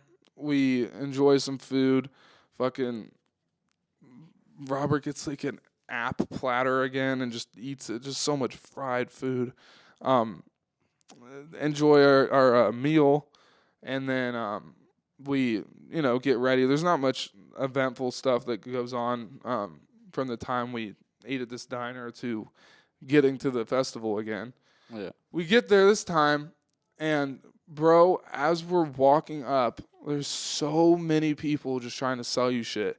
And right outside the door, there's this guy that looks like a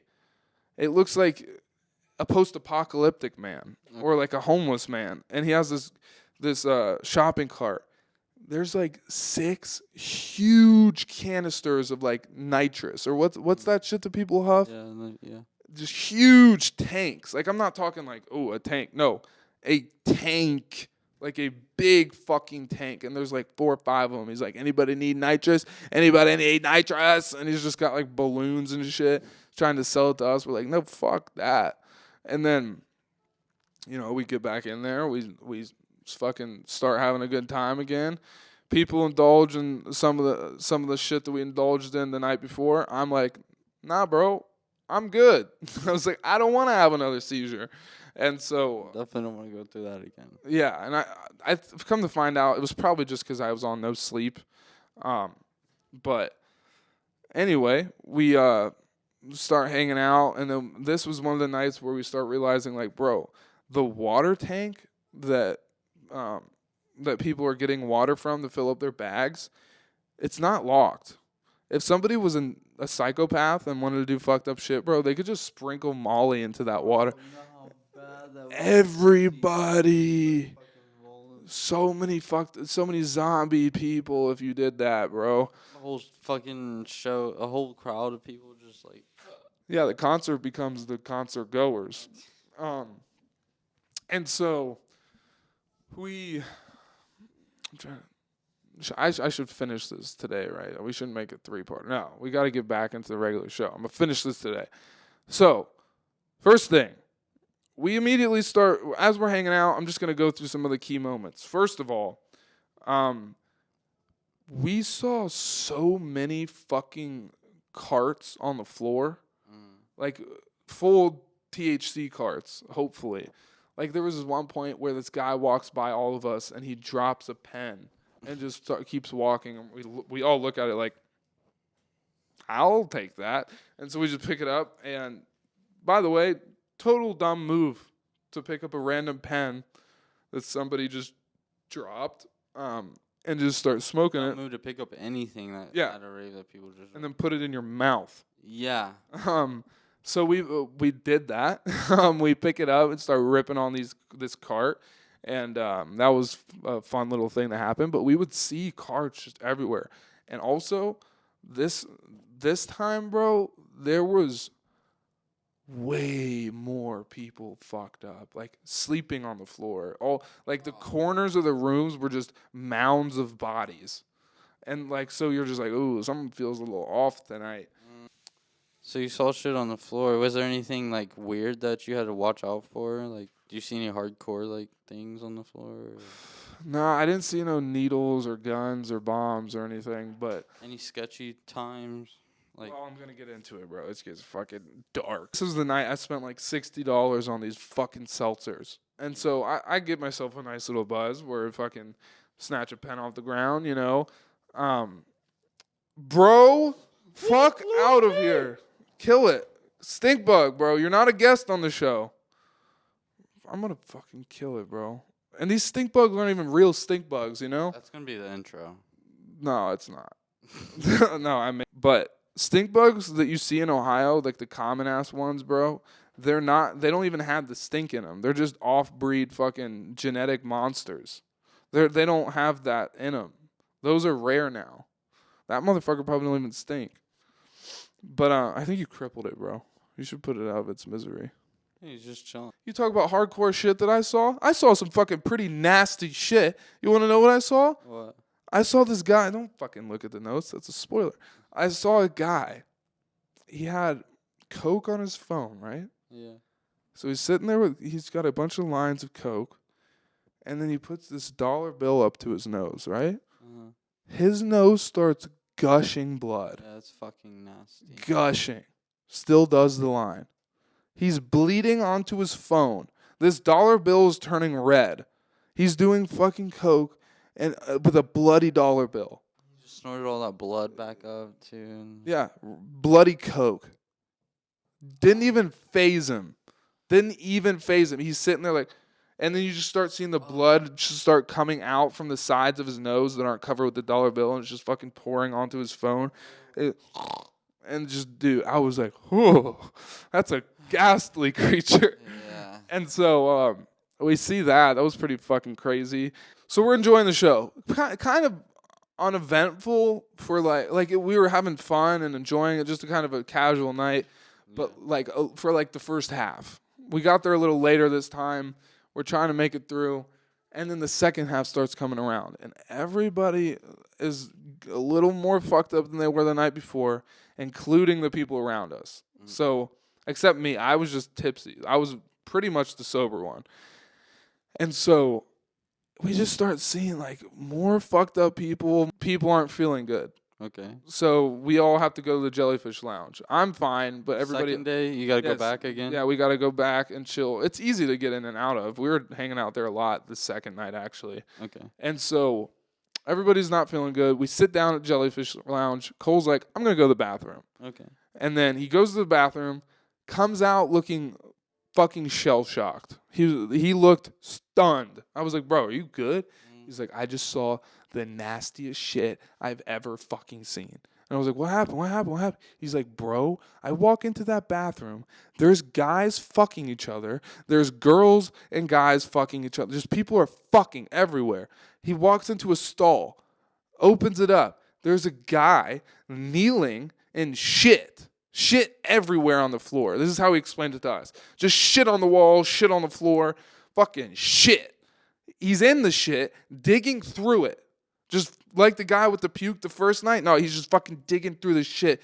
He looks up at Cole with tears in his eyes. He's like, what? And Cole's like, bro, are you good? And he's like, I can't find my X pill. He's digging through shit on the floor to take an X pill. And at this point, I'm assuming Cole just fucking backs up and prays. He's just like, holy fuck. He said he found it. Ate it. Oh, no. Covered in shit. And there's piss on the floor, bro. And just there's guys with bloody noses in there, bro. People doing drugs, but fucking bouncing off the walls. He said that bathroom was like fucking Vietnam on a bad day. It was nuts. The way he explained it to me, I was like, bro, that's horrifying. That is disgusting. And then the fucking Robert's girlfriend comes out of the bathroom. She's like, it's just as bad in there. There's used tampons just everywhere. Just fucking bloody little bullets on the floor. And it was, bro, people throwing up in sinks. She was like, I saw this one girl eating out this other girl, and bro, I could smell it. It was just like, this is getting dark. And so, by the way, the closer was for tonight. It was like Flume was the big artist. Flume and Zeds Dead and Grizz were like the big artists for the first night. Yeah. The second night was Rez, and it was supposed to be DJ Snake was supposed to close out the second night with Rez.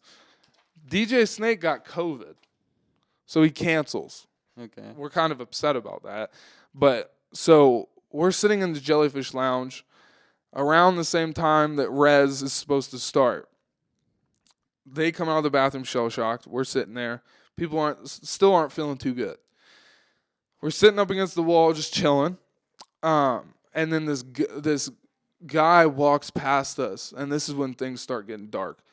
This guy walks past us, and he's like, fucking wall people. Like, because we're sitting up against the wall. I guess he's calling us lame because we're not out there. He's like, wall people. And then we kind of laugh because that's funny to call people wall people. And so that was weird. And then we start hearing Rez goes on. Mm-hmm. Now, Rez is known for her fan base. I mean, she makes awesome music. I love Rez. She's sick. She's known for three things. Great music, her Rez goggles, which are sick. She like coined this thing where she practically made them, right? I think, yeah. She wears these goggles that like have these spiraling lights and they move and flicker and they just look sweet. And she wears them all the time when she performs. Mm. And Rez is like this girl isn't she from like Afghanistan or somewhere in the Middle East? Yeah, I'm not sure. So she moved out of the Middle East, came to America, and started doing rave music, which that's sick. But then the third thing she's known for is her fan base. Her fan base is known to be cult-like. And apparently that usually means they're so into Rez or whoever it is that they will be against you if you don't like her. Okay. You know what I mean? That's usually what people mean when they say, oh, they have a cult-like fan base. Okay. We start to learn, no, legitimately these people are scary. Because Rez starts coming on, and then all these the Jellyfish Lounge turns into fucking Hades. It gets bad in there. Because this is a place that you're supposed to be chilling, relaxing, kind of settling down, and getting ready to party more. But dude, it first starts. I walk away for a second, come back. Robert's like, dude, the weirdest thing just happened. And I was like, what? He's like, this guy just came up to me with a sloth puppet on his hand. And he walks up to me and he goes, hi, my name, he's talking with the puppy. He's like, hi, my name's John, or something like that. Do you want to meet my sloth? And he starts saying this to Robert. He's like, hi. And then he says hi again. And then he says hi to his girl. And he's like, hi, like talking with the puppet, right? And then he's like, what the fuck is going on? What's with this dude? And then he's like, do you want to fuck my sloth? Do you want to fuck my sloth? He says that to both of them, Robert and his girl. They're the only ones here at this point.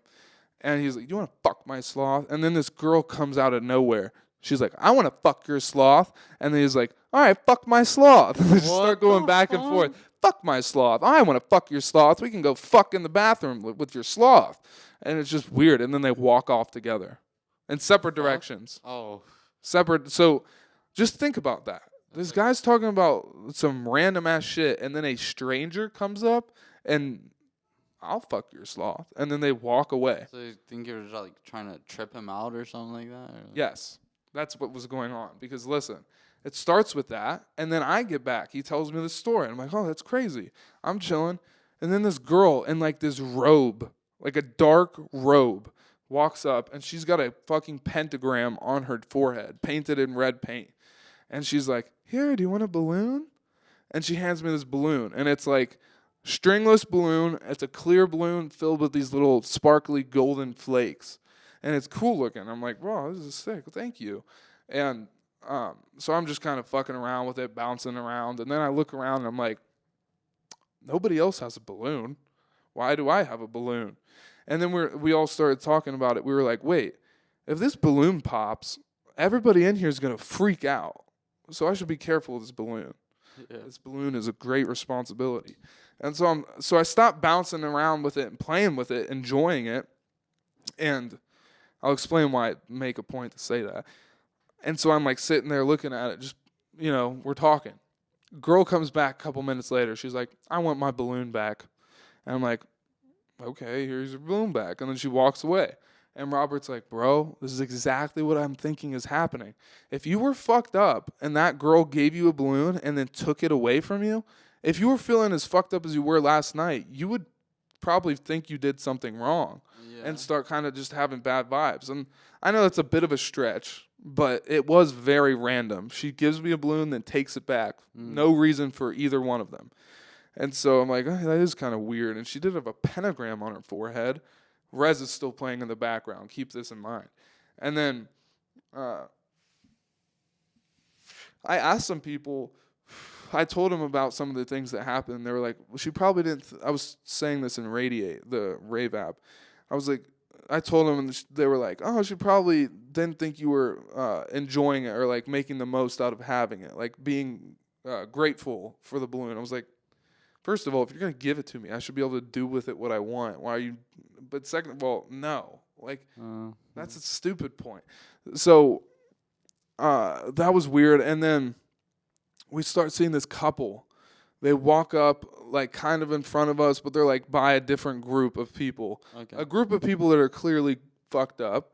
And they start arguing about, like, dumb things. Like, things you would remember. Like, they would be like, you thought my ass wasn't fat? And he's like, no, I thought your ass was fat. No, my ass is fat. Like, arguing about stuff that doesn't really make sense by this group of people. And then they would walk away. Walk up around a different group of people across the room. Do the same argument over and over again. but making sure that the original group heard it, so it's repeating. They're repeating the same argument in different places by different people. Yeah. And so that's weird. You're like, they're trying to make you feel like you're fucking losing it. And then another thing that happened was this creepy looking dude, like really creepy. He walks up to this other circle of friends, sits down, and starts saying pretty much gibberish, but repeating words over and over again. He'd be like, some of this is really what he was saying, but obviously I'm filling it in with some other shit. He'd be like, red leaves and trees and let's go. Red leaves, trees and trees, let's go. That's true. He would keep saying shit like that, repeating it over and over again to the point where you can see people in the group like questioning themselves. They're like, didn't he just say let's go? And then like he's just sitting there, let's go. Let's go. That's fucking creepy. Dude, and so we're just like, what the fuck is going on here? Yeah. I step away for a second to go check out the res set. Just like, look like by the Jellyfish Lounge door. I wasn't leaving. I was just going to check it out. Bro, I love res, but it was just black and white and red and fucking dark visuals. Flume had all these peaceful birds and all the nature and all that. No, res is like just fucking dark, and it just it fit exactly with the vibe that was in the Jellyfish Lounge. Just all these people, and we found out that they're called rave trolls. They're people that go and try and mess with your vibe and make you feel like you're like fucked up more than you really are, make you feel crazy. And so they were doing shit like that, just over and over again, doing all these weird things. Because they were fucked up. If they told that to me and I didn't witness some of it, then I'd be like, guys, I think you're looking too into it. But I was pretty much sober at this point. I heard the shit they were saying. This guy was repeating sentences. The girl took my balloon. The couple was arguing the same argument over and over again, different places. And I'm not saying like, oh, they were arguing and they couldn't let it go, or they were arguing in circles. No, I'm saying from start to finish, the exact same argument. Like, as an example, Marquise, you don't think my ass is fat? Yes, I do. No, but you don't. And then, like, they would do that again. Marquise, you don't think my ass is fat? No, but you don't. And I say the ass is fat part because I think they even said, I think the argument was about him thinking his girl had a fat ass or him thinking some other girl had a fat ass. But it was just like the dumbest argument, repeating and repeating, kind of how I am right now. So it was weird, and because arguments do trip people out, but yeah, because it changes the vibe. Yeah, the vibe. But that's the thing, though. That shit doesn't really even work when you're in a loud space and people are fucked up because people are just not paying attention as much as you really think they are. Yes, but the balloon thing definitely makes sense because the loud noise, yeah, that would trigger. But if you're going around arguing, people aren't really necessarily listening as they would be non-fucked up. Yeah, but the thing is, the Jellyfish Lounge was surprisingly quiet. Not quiet, but like you'd think that how loud the fucking concert is, it's super loud in the Jellyfish Lounge. No, it's like muffled. So it's pretty chill there.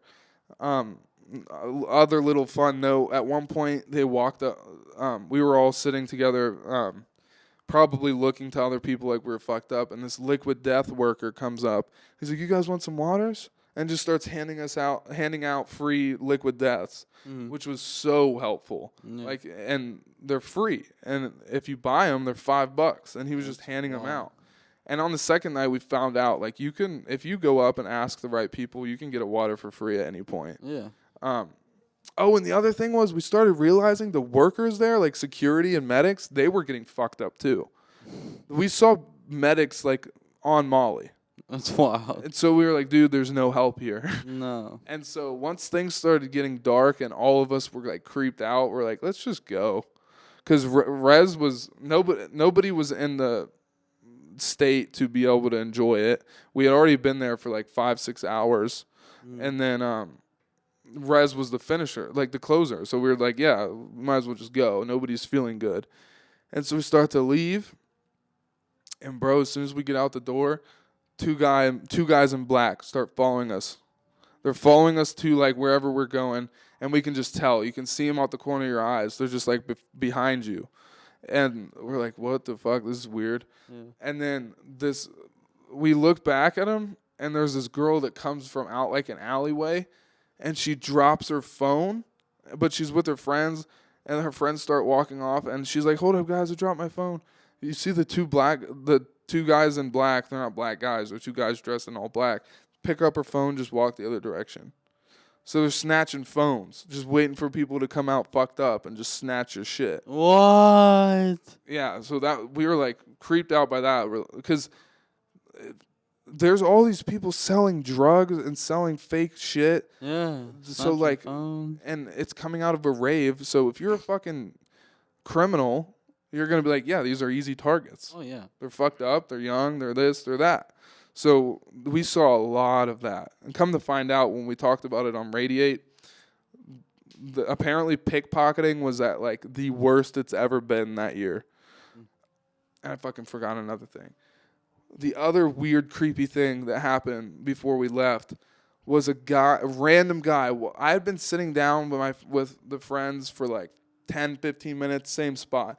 Random guy walks up to me. He singles me out. He's like, bro, I don't know if this is yours, but I found it in the bathroom. And he hands me a fucking dab cart. What looks like a dab cart. And it was like a full capsule thing. And we're like, I like look at it. I didn't hit it. I was thinking about it. And then Cole was like, nah, bro, that's full. Yeah, you don't know if it's fake or what. Fun fact, we ended up finding out people were handing out DMT carts, not telling anybody that it was DMT. That's fucked. So that could have been DMT straight up. Yeah. But yeah, a bunch of people got laced with DMT from these carts. And so, and I don't know if you know or if the people listening know, but DMT is a drug that, it's like a hallucinogenic. It's a chemical that is already in your brain, but it releases when you're born and when you die. And so it kind of just shuts you down and gives you the most crazy, like, hallucinations. Like you're not supposed to get up and move on DMT. You're supposed to like lay down, close your eyes, and see shit. And it's potent and strong. So if you get DMT and you're not expecting DMT, you're gonna freak the fuck out. Yeah. It's hardcore. Like it's not bad for you. Especially being in a place where you're supposed to be sitting down and shit. Exactly. You're gonna trip the fuck out and think you're going crazy. And people were just handing out these carts. And this is what this app Radiate tells you all about. You find out about what's going on and like hear everybody's story. And so that might have been a DMT cart. We threw it away immediately because we had already seen enough creepy shit. We're like, nah, don't trust that. No, fuck that. And then they made me throw out the cart I picked up off the ground too. And they were like, throw that shit away. I was like, fine. But we chiefed it. I was fucking stoned. But anyway, we're leaving. Oh yeah. The phone snatchers, they try to get our phones, but then get lured off by a different victim. And then we turn a corner, BMW i8, busting down the street, no fucking tire, riding on a rim, but going like 50. And what it's the fuck? Sparks everywhere, just fucking driving like their life depended on it. They were busting it down the streets, running red light, and just like driving on no tire. They were missing a whole tire. Yeah, it was just barely hanging on. And we're like, what the fuck is going on? Is this Gotham City? Mm-hmm. And so we're like, dude, we got to get the fuck out of here. We get to our car, we drive home, everything's fine. We get back and we're just like, we start talking about all the creepy shit that happened. And we're like, dude, that was so weird. Yeah. Like that was so weird.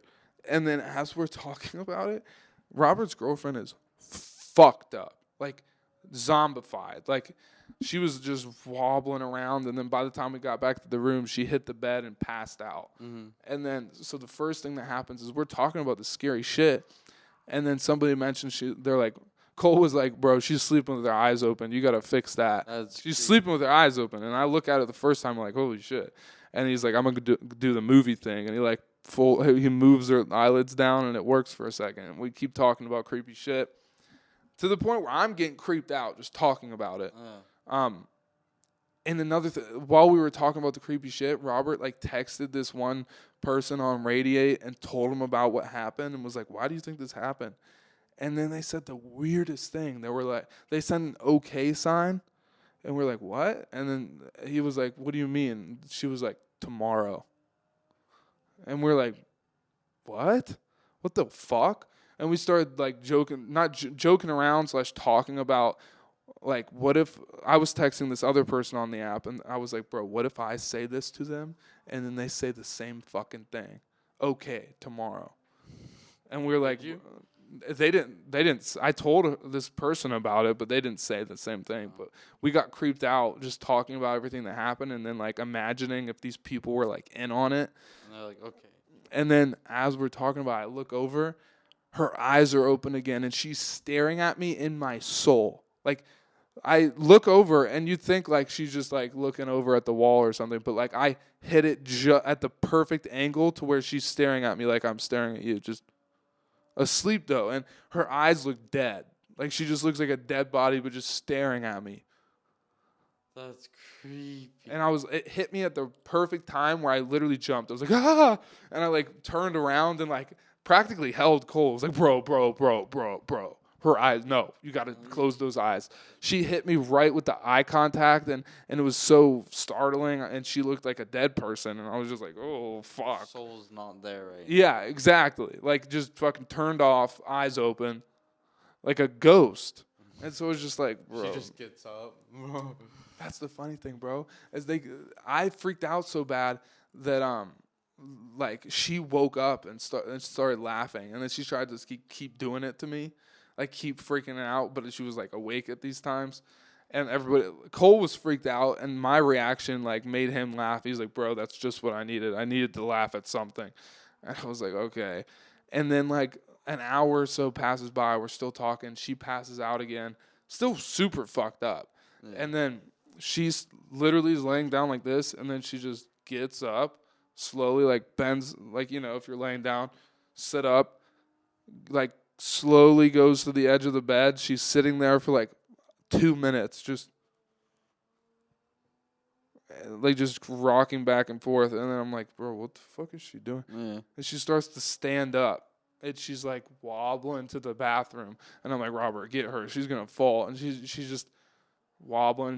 He puts his arms around her and she just fucking sits down. And he's like, come on, bro, what are you doing? Like, you need to go to the bathroom or what? And she like goes to the bathroom and she just like zombie walks back into bed, and it was like, holy shit, bro, we need to go to sleep. And so pretty much that's the conclusion of it, other than the fact that, you know, we woke up fucking PTSD'd out, started driving home. Robert took like 9 shits on the way home. It was like every hour he's like, "Can you stop? I need to shit. Can you stop? I need to shit. Can you stop?" What the fuck did he eat? Bro, I told you, he was eating fried food the whole time. And then, like, halfway through the drive back, we stop at this gas station in, like, fucking Boonville, and he buys this, like, quadruple cheeseburger with, like, bacon and cheese on it and shit. Like, it's just fucking meaty goodness. It smelled so good, but he eats that, and that was probably what was fueling the next 5 shits that he had to take. Yeah. He took 1 shit in this fucking little porta potty, but like it was a wooden porta potty that was like clearly, like a bad one. And he was like, it wasn't that bad. It was like, bro, no, your intestines are bad. This is fucked. It's crazy. It was a crazy trip. We had a lot of fun, but also that shit was it was a little creepy at times. And yeah, guys, that's the conclusion of the Hijinx escapades. I hope you guys enjoyed it as much as I did. Sorry for hogging so much. But yeah, that is the Hijinx experience with the Scheuneman show. Do you have anything to say? No, not really, man. You went from high energy in the beginning to like, I was just like chilling, like, fuck. Well, this has been a long one. We'll just cut it off here. Ciao. We love you. Ciao.